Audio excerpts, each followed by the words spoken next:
Pessoal, aí, para quem ficou interessado no escapamento da WR Extreme Exhaust Racing, eu deixo ele sem o abafador, fica um som mais estralado, mais firmeza. Eu gostei, a faixa de preço dele não é tão barato, paguei R$700, comprei no cartão,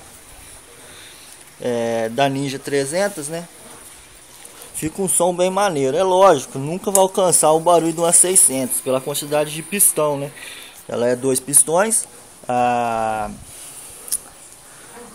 Já a 600 são 4 pistões, né? O ronco, o grito que ela dá é muito mais alto. Isso aqui já sai mais estralado, mas ficou um barulho muito bom. Adorei o escapamento. Ficou ótimo. Vou dar partida nela aqui para vocês terem essa ideia aqui. Curioso tá aqui olhando. Ó, só pro barulho da partida vocês vão perceber o estralo que ela dá.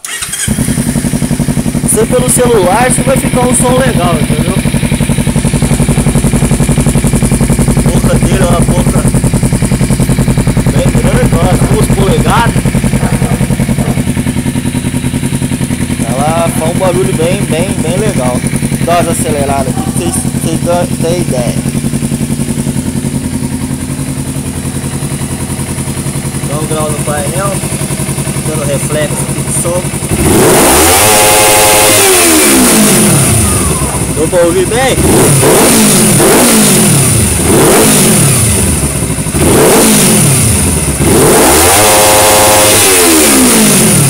Eu treinei meu celular, minha mão tá apoiada aqui, rapaz.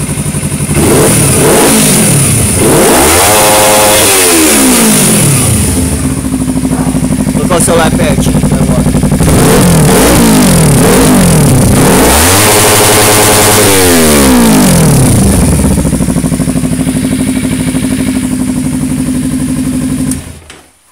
É isso aí, galera. A motinha boa.